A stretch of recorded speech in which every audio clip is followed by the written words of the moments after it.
अब लोग जो बीएमटी का सेट 1 लेकर आए हुए थे, जो बच्चे क्लास 12 का एग्ज़ाम दे रहे हैं, जिनका बीएमटी का एग्ज़ामिनेशन है, उनके लिए कोडरमा का मॉडल सेट 3 हम लोग एक लेक्चर पहले रिकॉर्ड कर चुके हैं और एक वीडियो पहले अपलोड कर चुके हैं। तो जो बच्चे वो वीडियो देखे हैं उसके आगे से हम लोग ये वीडियो यानी सेकेंड लेक्चर, ये कोडरमा का जो मॉडल पेपर जारी हुआ था उसका सेकेंड लेक्चर हम लोग लेकर आ रहे हैं। उससे पहले हम लोग 10 नंबर क्वेश्चन तक कंप्लीट कर चुके थे। इसमें एक छोटा सा मिस्टेक हो गया था, यहाँ कुछ बच्चों का कमेंट आ रहा था। यहाँ पे जब मैं मीन निकाल रहा था जी, ये 4 नंबर क्वेश्चन में जब मैं मीन निकाल रहा था तो 8 को मैं छोड़ दिया, मतलब दिखाई नहीं होगा। तो यहाँ याद रखिएगा, मैंने 2, 4, 6 और 10 का मीन निकाल दिया। तो आपको जब निकालना है तो 2 + 4 + 6 + 8 + 10 डिवाइडेड 5 करके निकालेगा तो इसका आंसर 6 आएगा। तो वो ठीक कर लीजिएगा, ठीक है।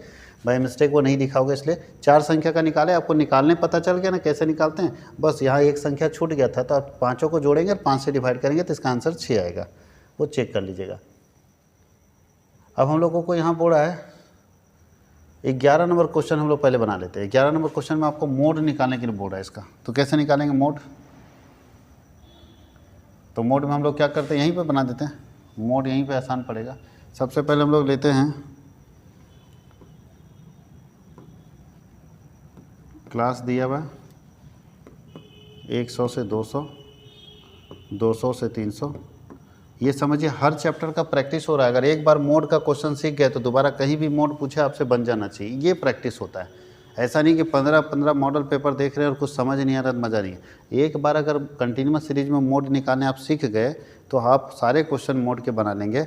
अगर एक बार आप ये देखिए आपके पास डिटर्मिनेंट्स है, तो अगर एक बार डिटर्मिनेंट सॉल्व करना सीख गए तो सारे डिटर्मिनेंट्स बना लेंगे। इसके लिए प्रैक्टिस करना है, थोड़ा बुक से भी पढ़िए और मॉडल पेपर तो अपने समय में पढ़िए, क्योंकि बीएमटी में गारंटी बहुत कम रहता है कि मॉडल पेपर से आएगा। जैसे अकाउंट्स में आपके साथ हुआ, तो मॉडल पेपर से ऑब्जेक्टिव आ सकता है, सब्जेक्टिव में दिक्कत करेगा। तो थोड़ा बुक भी पढ़िएगा और हर टॉपिक पर कमांड करके भी जाइएगा कैसे बनता है। 300 से 400, 400 से 500,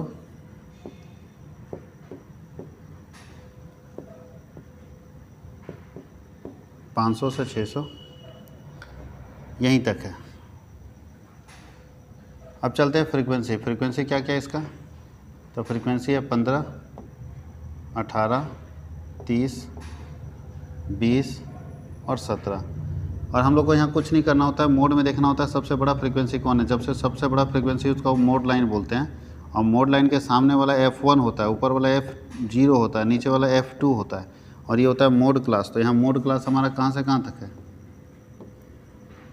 मोड क्लास जो है वह है 300 से 400, 300 से 400। बताइए Z equal to mod equal to क्या होगा? L1 plus F1 minus F0 by 2F1 minus F0 और माइनस F2 इंटू क्या होगा? आई होगा। L1 कितना है? 300 प्लस F1 कितना है इसका? तो F1 हो 30, तो 30 माइनस 18 और यहाँ आता है 2F1 यानी 30 बता 2F1 है तो 2 गुने 30 होगा तो 60 हो जाएगा, माइनस 18 और माइनस F2 कितना है? F2 20 है, और इंटू कितने का डिफरेंस है? तो 100 का डिफरेंस है। 300 प्लस 18 में 30 में 18 गया तो 12, 12 इंटू 100 करेंगे तो 1200 हो जाएगा। अब बटा नीचे कितना आएगा? 60 में 38 घट जाएगा, तो 38 2 40 और 2 40 हो जाएगा और 20 हो जाएगा, तो 22 हो जाएगा। अब इसको डिवाइड करके निकाल लीजिएगा कितना आता है। तो इसको 1200 को 22 से भाग दे दीजिएगा, जो आएगा उसको 300 में जोड़ देंगे तो आपका मोड का आंसर आ जाएगा।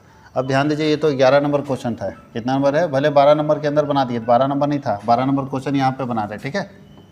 12 नंबर क्वेश्चन यहाँ पे बना रहे। बोल रहा है कि what is the formula of mean in continuous series by step deviation method. Step deviation method में कंटिन्यूअस सीरीज में मीन का फॉर्मूला क्या होगा? तो बोल रहा है a plus summation f d x dash by f into c, ये फार्मूला होगा मीन का continuous series step deviation method में। यहाँ ए का मतलब हो जाता है एज्यूम्ड मीन, एन का मतलब होता है total of frequency, sigma F d x का मतलब होता है total of F d x, और सी का मतलब होता है क्लास इंटरवल। इसको लिख लीजिए। फिर हम लोग 13 नंबर क्वेश्चन सॉल्व करते हैं। 11 और 12 दोनों हम लोग बना चुके हैं।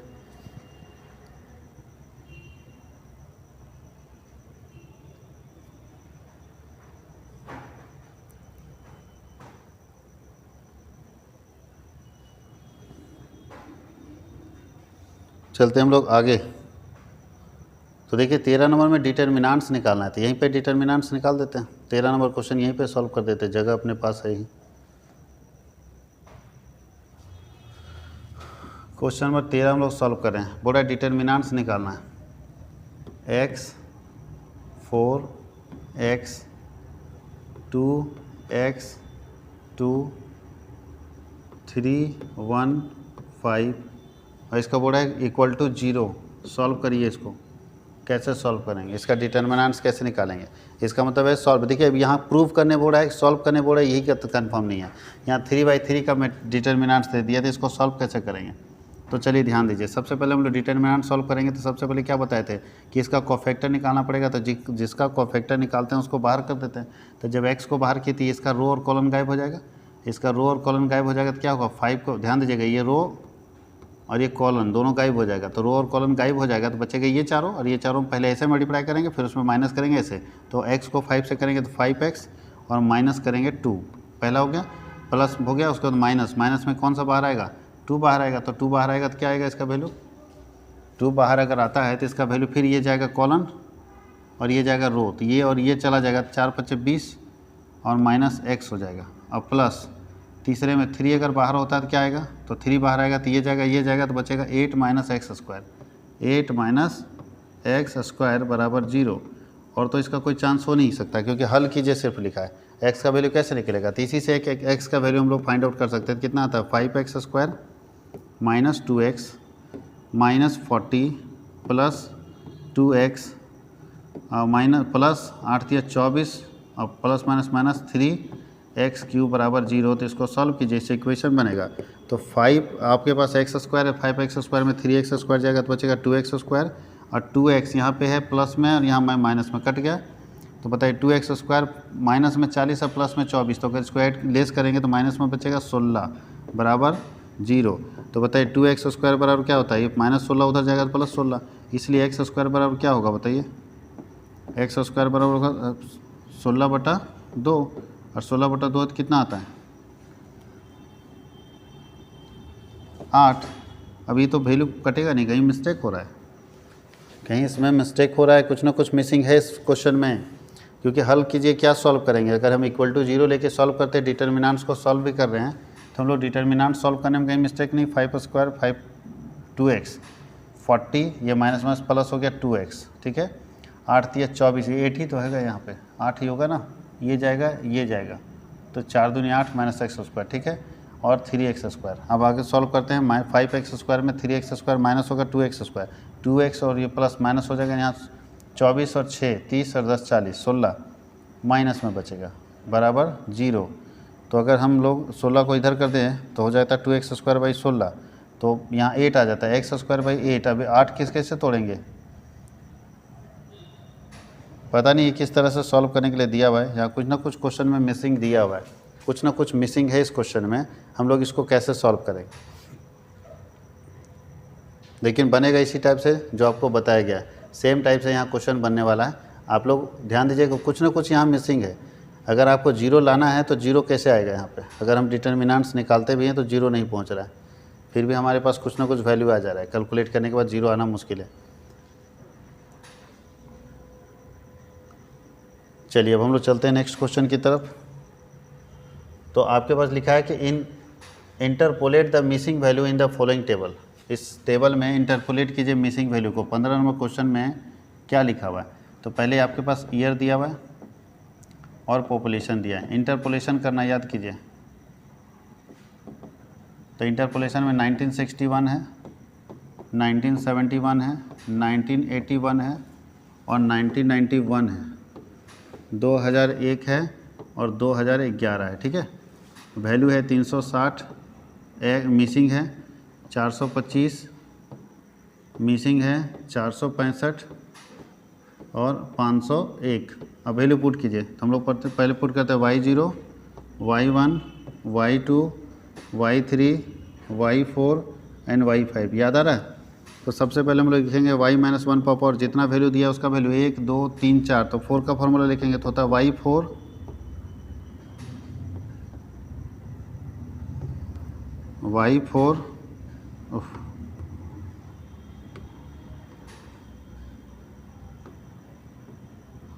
माइनस 4y3 प्लस 6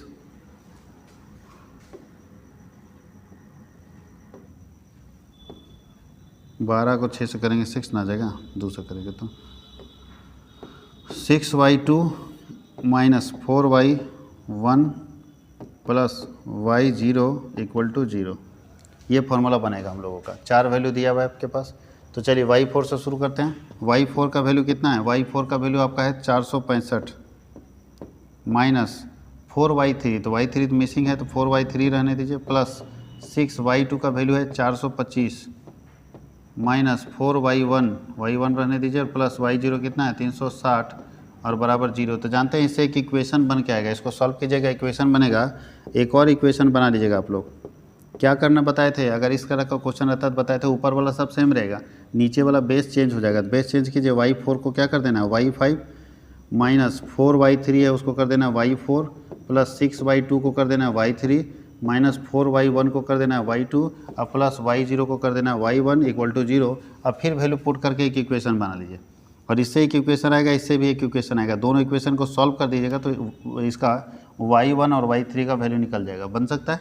दो इक्वेशन बना के दोनों इक्वेशन को सॉल्व कीजिएगा तो y1 y3 का वैल्यू आप फाइंड आउट कर सकते हैं। जैसे यहाँ वैल्यू पुट किया वैसे यहाँ वैल्यू पुट कर देते हैं। y5 कितना है 501 माइनस 4 इंटू y4 है 465 प्लस 6y3 है तो y3 रहने दिए, माइनस 4y2 का वैल्यू कितना है? y2 का वैल्यू है 425 और प्लस y1 मिसिंग है तो y1 रहने दीजिए इक्वल टू 0। इसको भी सॉल्व कर दीजिए। दोनों से एक एक इक्वेशन बनेगा, इक्वेशन को सॉल्व कीजिएगा तो वैल्यू आपका फाइंड आउट हो जाएगा जो मिसिंग वैल्यू का। ये मेरे ख्याल से आपके बुक में, एसके सिंह के बुक में भी एक क्वेश्चन दिया हुआ है। सेम डिटो क्वेश्चन आपके एसके सिंह के बुक में भी दिया हुआ है, और ये सोल्यूशन भी हम लोग करवा चुके हैं।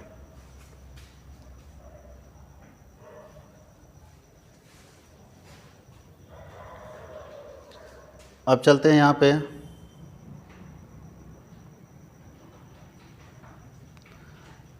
लीस्ट स्क्वायर मेथड का क्वेश्चन दिया हुआ, ध्यान दीजिएगा। यहाँ पे बोले एक थैले, पहले ये प्रोबेबिलिटी है, एक थैले में 4 सफ़ेद 5 लाल और 6 हरी गेंदें, तो टोटल बॉल कितना है? देखिए तो एक बॉल बैग में अगर हम देखें तो 5 और 9 6 15 बॉल है। बोलता है कि 3 गेंद देव रूप से निकाली जाती है, इस बात की क्या संभावना है कि गेंद एक सफ़ेद होगी? बताइए सफ़ेद होने का क्या चांसेस है? तो हम लोग ध्यान दीजिएगा, एक गेंद निकालते हैं तो हम लोग निकालेंगे, ध्यान दीजिए यहाँ NCR वाले फॉर्मूले से लगा देते हैं। NCR वाले फॉर्मूले से निकाल देते हैं। तो 4 में से एक तो बोलता है 4C1 इंटू 5 में से एक 5C1 इंटू 6 में से एक 6C1 और बटा 15 में से 3 तो 15C3। आप इसको भी सॉल्व करके आंसर कर सकते हैं। 4 में से एक बॉल, 5 में से एक बॉल, 6 में से एक बॉल तो तीनों में निकाला जाता है, तो 15 में से टोटल 3 बॉल निकलेगा। तो इसको भी सॉल्व कर दीजिएगा। याद है NCR का फॉर्मूला याद है ना आपको? क्या बताया गया था NCERT के फॉर्मूला में? NCR का फॉर्मूला बोलता है NCR n का फैक्टोरियल बटा r का factorial into n minus r का फैक्टोरियल। इस फॉर्मूले में सबको सेट करना होगा, तो बहुत लंबा जाएगा। अब इतना भी लिख के छोड़ देंगे तो कोई दिक्कत नहीं है। अब बोलता है लिस्ट स्क्वायर मेथड से इसका ट्रेंड निकालिए। लिस्ट स्क्वायर मेथड से ट्रेंड कैसे निकालेंगे उसके बाद हम लोग आगे देखेंगे। तो लिस्ट स्क्वायर मेथड से पहले हम लोग उसका ट्रेंड निकालते हैं कि क्या ट्रेंड बनेगा लिस्ट स्क्वायर मेथड का। क्वेश्चन नंबर 17 में इसको लिख लीजिए।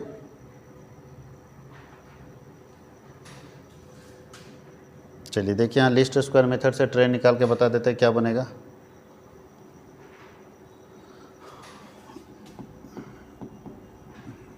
आपके पास ईयर दिया हुआ है 2005,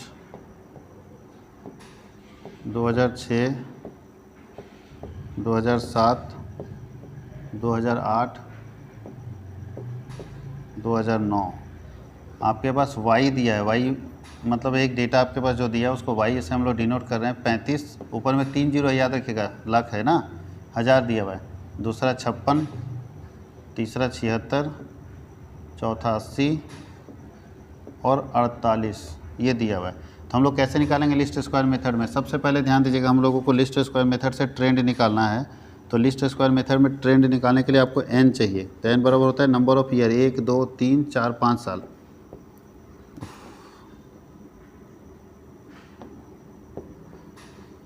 और यहाँ होता है सिग्मा वाई, वाई बराबर इसका टोटल होता है 6 5 11, 6 17, 17 8 25, 2 4 2 6, 8 6 14, 14 7 21, 21 और 5 26, 26 और 3 29, 295 जोड़ लेना। जोड़ने में कहीं गलती हो तो देख लेना।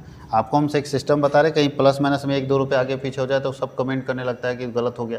अरे सिस्टम सीख गए ना, अगर छोटी सी गलती जोड़ने में हो जाती है तो कोई इशू नहीं है, वो तो आप हम लोग आपको सिखाने के लिए जा रहे हैं।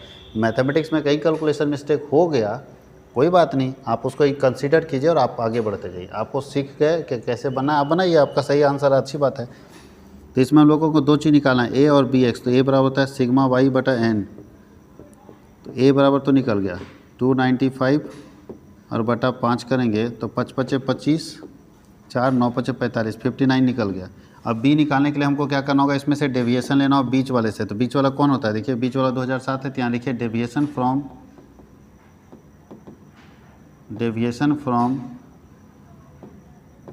2007 से अगर हम डेविएशन लेते हैं तो क्या होगा, 2007 वाला 0 हो जाएगा, ऊपर वाला -1 -2 हो जाएगा, यहाँ +1 होगा +2 होगा। ठीक है, ये हो गया x, इसका स्क्वायर कर देंगे तो हो जाएगा x स्क्वायर। करिए 4 1 0 1 4, तो टोटल आ जाएगा सिग्मा x स्क्वायर करेंगे तो 10 आ जाएगा। और एक और चाहिए हमको x और y, तो x y कैसे निकलेगा, तो देखिए x ये है y है, दोनों को मल्टीप्लाई कीजिए तो आता है -70, या था -56, या था 0, या था 80 और या था 48 दूनी 96। तो इसका टोटल कर देते हैं सिग्मा x और y। तो सिग्मा x y कितना आ रहा है, 76 और 126 आ रहा है। इधर 126 में 96 चला जाएगा तो कितना बचेगा, 30 इधर घट रहा है, 30 इसमें चला जाएगा तो 50 बचेगा, प्लस में कितना बचेगा 50। अब यहाँ पे आपको ट्रेंड निकालना, ध्यान दीजिए। तो ट्रेंड निकालने के लिए बी निकालना होगा ना, बी बराबर क्या होगा, यहाँ पे निकाल देते हैं। बी बराबर होता है सिग्मा एक्स वाई बटा सिग्मा एक्स स्क्वायर। तो बताइए सिग्मा एक्स वाई 50 और सिग्मा एक्स स्क्वायर 10 है, काट देंगे तो कितना आएगा 5।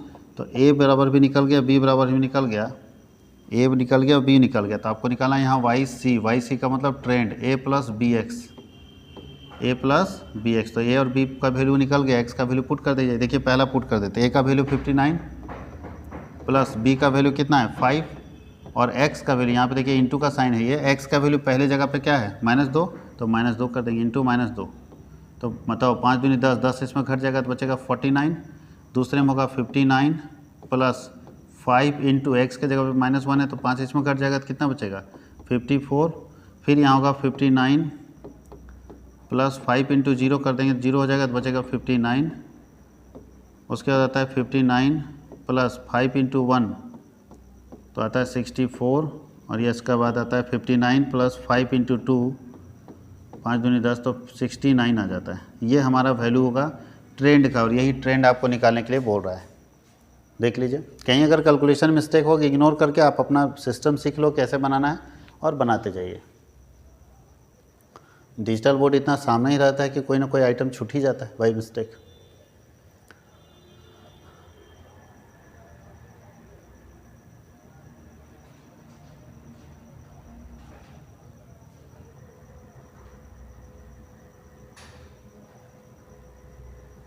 चलिए उम्मीद करते हैं कि सबका हो गया होगा। अब हम लोग चलते हैं अगले क्वेश्चन की तरफ। अगला क्वेश्चन क्या बोल रहा है, अगला क्वेश्चन मिसिंग फ्रीक्वेंसी का है। ये मीन का क्वेश्चन है, आपको मीन निकालना, मीन दिया हुआ है मिसिंग फ्रीक्वेंसी निकालना। याद कीजिए आपके बुक में क्वेश्चन है, आपकी बुक में पहला मिसिंग फ्रीक्वेंसी यही था, याद कीजिएगा। क्लास दिया हुआ है तो क्लास सुधारना पड़ेगा ना, 60 से 62 63 है तो क्या करेंगे 0.5 पहले वाले हम लेस करते हैं तो 59.5 से लेके 62.5 तक जाएगा, 62.5 से लेके 65.5 तक जाएगा, 65.5 से लेके 68.5 तक जाएगा, 68.5 से लेके 71.5 तक जाएगा, 71.5 से लेके 74.5 तक जाएगा। ये जाएगा हमारा क्लास। फ्रीक्वेंसी आपके पास दिया हुआ है, पहला है 15, दूसरा है 54, तीसरा x मान लेते हैं 81 और 24, और इसका मीन दिया हुआ, ध्यान दीजिएगा मीन बराबर आपके पास दिया है 67.45। तो निकालिए मीन। मीन अगर आपको निकालना है तो सबसे पहले मिड वैल्यू निकालते हैं जिसको x बोलते हैं। कैसे निकलेगा मिड वैल्यू, तो इन दोनों को जोड़ के 2 से डिवाइड करेंगे तो इसका मिड वैल्यू आएगा 61, इसका आएगा 64, 67, 70 एंड 73। हम लोग ए इसको मान लेते हैं, 67 को ये मान लेते हैं, जिसको ये माने 0 पर -1 -2, ये निकल गया dx डैश, नीचे +1 और +2। याद आ रहा है ना सबको? मीन में क्या करते थे, फिर से देखिए, क्लास है, पहले ये क्लास गलत है। कैसे गलत है? तो हम आपको बताए थे कि जिसका अंतिम पद और इसका मतलब पहले क्लास का अंतिम पद और दूसरे क्लास का पहला पद अगर नहीं मिलता है, यानी इसका लास्ट, इसका फर्स्ट टर्म, इसका L2 इसका L1 अगर आपस में नहीं मिलता है तो क्लास गलत है। तो देखिए यहाँ से 62 से ख़त्म हुआ, 63 से शुरू हुआ, तो सोचिए क्लास गलत है। क्यों गलत है? क्योंकि 62.5 अगर कोई डेटा आएगा, कोई डेटा अगर 62.5 आता है तो बताइए कहाँ जाएगा? इसमें तो लेंगे नहीं, क्योंकि इसमें 62 से कम लेंगे, और इसमें लेंगे नहीं क्योंकि इसमें 63 से ज़्यादा लेंगे, तो डेटा गलत है। तो ऐसी स्थिति में क्या करेंगे, पहले वाले में जो पहला वाला है उसमें 0.5 लेस कर दीजिएगा और दूसरे वाले में 0.5 ऐड कर देंगे। तो यहाँ 0.5 लेस कर दिए तो आ गया, और सब में 0.5 यानी 60 में, 63 में, 66 में, 69 में और 72 में सब में 0.5 लेस कर दिया, दूसरे वाला में 0.5 ऐड कर दिए। फ्रीक्वेंसी दिया हुआ था, लिख दिए, जो मिसिंग था वहाँ पे x लिख दिए। मिड वैल्यू कैसे निकलता है? दोनों को जोड़ के 2 से भागा दे देंगे, मिड वैल्यू निकलेगा। सबको जोड़ के 2 से भागा दे दीजिए, निकल गया। अब मिड वैल्यू में से किसी को ये मानते हैं तो जनरली उसको मानेगा जिसके सामने का गायब है। तो गायब था तो इसको ये माने, इसलिए क्योंकि x को हम 0 करना चाहते हैं तो टेंशन कम होगा, तो इसको ये माने 0 हो गया। ऊपर वाला -1 -2 -3 बढ़ता जाता है। क्यों बढ़ता है? क्योंकि यहाँ फॉर्मूला लगता है x - a/c। तो इस फॉर्मूला में सेट करिएगा तो ये अपने आप आ जाएगा। अब हम लोग का dx निकल गया। अब हम लोग को निकालना होता है f dx डैश। कैसे निकालते हैं f dx डैश? तो फ्रीक्वेंसी यहाँ है, dx यहाँ मल्टीप्लाई कीजिए, 15 दूनी कितना होता है? 30, 54, ये हो जाएगा 0, ये 81 हो जाएगा, और इधर रहता है 24 दूनी 48। अब टोटल कर लीजिए, तो सिग्मा f dx डैश निकल रहा है, कितना आएगा? 54 और 30, 84, 84 में 45 बचेगा, यहाँ प्लस में 45 बचा, और n बराबर इसका टोटल आता है। कितना रहा इसका टोटल? 4 1 5, 5 और 4 9, 9 और 5 14, 4 हाथ में 1 1 2 2 5 2 7 7 8 और 7 15 2 17, 174 प्लस x आएगा इसका वैल्यू। अब मीन का फॉर्मूला हम सेट कर दीजिए। मीन इक्वल टू क्या होता है? a plus sigma f dx dash by n और इंटू सी। मीन बराबर मेरा दिया 67.45 इक्वल टू, ये जो a आ रहा है ना 67 आ रहा है, प्लस सिग्मा एफ डीएक्स कितना है? 45 बटा n आ रहा है 174 प्लस x। देख लीजिए सब आ रहा है कि नहीं आ रहा है। और c का डिफरेंस, जो क्लास डिफरेंस है वो 3 का है। देखिए 3 का अंतर है सब में। तो अब हम लोग इस वैल्यू को पुट करते हैं, सबका वैल्यू यहीं से उठा कर डालें। अब इसको क्या करेंगे, 67.45 है तो प्लस वाला इधर आएगा तो माइनस हो जाएगा 67 बराबर 45 दिया कितना होता है? 5 दिया 15, 4 दिया 12, 1 13, 135 बटा 174 प्लस x। अब इसको बताइए माइनस कीजिएगा तो आएगा 0.45x।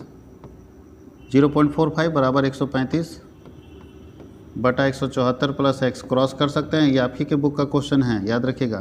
तो इसको क्रॉस करके निकाल लीजिए, इसको इससे मल्टीप्लाई कर दिए, 0.45x 45 इंटू 174 प्लस x, अब बराबर कितना आएगा? 135। तो आप इसको सॉल्व करके निकाल लीजिए।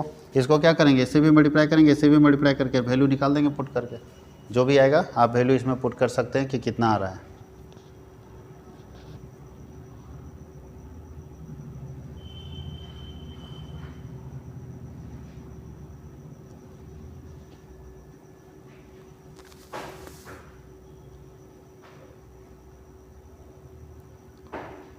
चलिए अब एक और क्वेश्चन लास्ट है, उसको बना देते हैं। तो ये से पूरा सेट कंप्लीट हो जाएगा। इसमें मीडियन निकालना आपको, 19 नंबर क्वेश्चन में मीडियन निकालना है। कैसे निकालेंगे? तो फिर बताइए, इसका क्लास ठीक नहीं है, क्लास सुधारना पड़ेगा। कैसे सुधारना पड़ेगा? 14 से अंत किया और 15 शुरू हुआ है तो गलत है। तो पहले वाले में 0.5 लेस करेंगे, दूसरे वाला में ऐड करेंगे तो कितना आएगा? 10.5 से लेके 14.5 तक, फिर 14.5 से लेके 19.5 तक, फिर 19.5 से लेके 24.5 तक, फिर बोलता है 24.5 से लेके 29.5 तक, 29.5 से लेके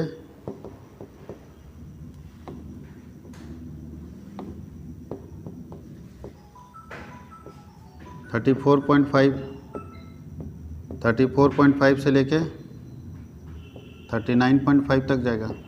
कोई दिक्कत है? अब फ्रीक्वेंसी बनाइए। ये तो सुधार दिए क्लास, फ्रीक्वेंसी क्या क्या दिया है? 7, 15, 30, 10, 5 और 2। अब इसका CF निकालना होगा। क्या निकालना होगा? CF। कैसे निकालेंगे CF? जोड़ते चलिए, 7 15 7 22, 22 और 30 52, और 52 और 10 62, 62 और 5 67, 67 और 2 69।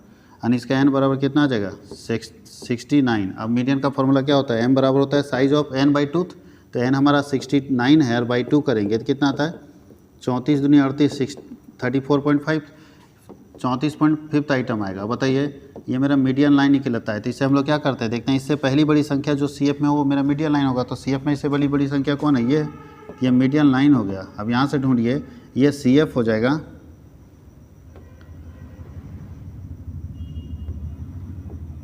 ये CF हो जाएगा, ये हमारा फ्रीक्वेंसी हो जाएगा, ये मेरा मीडियन क्लास होगा। तो मीडियन क्लास कहाँ से कहाँ तक निकला है